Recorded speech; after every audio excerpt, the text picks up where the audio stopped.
বাবু কৃষ্ণ হরে কৃষ্ণ হরি বল গাড়ি পাল্লা টাইনে তোল। একটি ইসলামপন্থী দল আর তার প্রার্থী একজন হিন্দু। এটা কি অন্তর্ভুক্তিমূলক রাজনীতির নতুন অধ্যায় নাকি কৌশলগত রাজনৈতিক এক্সপেরিমেন্ট? 2026 সালের নির্বাচনে খুলনা 1 আসনে কৃষ্ণনন্দীর প্রার্থিতা ছিল বাংলাদেশের রাজনীতির সবচেয়ে আলোচিত চমক। কিন্তু ফলাফল নাটকীয় পরাজয়। কেন এই ভরাডুবি? শুধু ধর্মীয় পরিচয় নাকি গভীর রাজনৈতিক সমীকরণ? এর প্রথম কারণ ভোটের জোয়ার।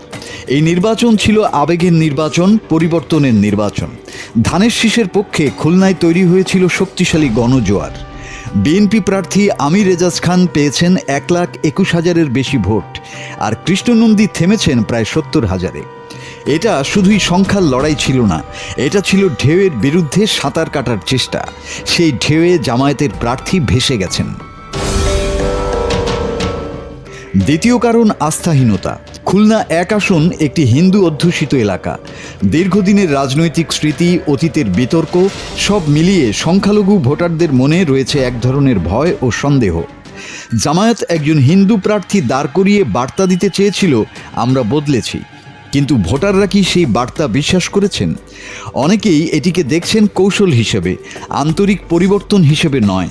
ফলে তারা নিরাপদ মনে করছেন অন্য বিকল্পকে। তৃতীয় কারণ ভেতরকার দ্বন্দ্ব।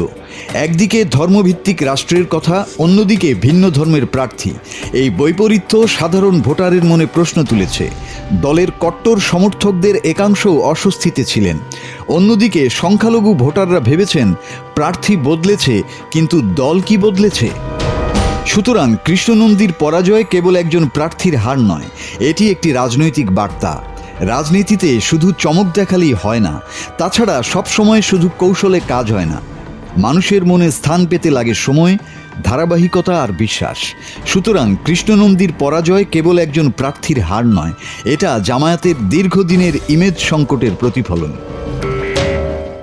রাজনৈতিক ভাবমূর্তির পুনর্গঠন কেবল প্রার্থীর বদল দিয়ে হয় না, তার জন্য লাগে দীর্ঘমেয়াদী আস্থা, আদর্শিক স্পষ্টতা এবং তৃণমূল পর্যায়ে আত্মবিশ্বাস ও গ্রহণযোগ্যতা।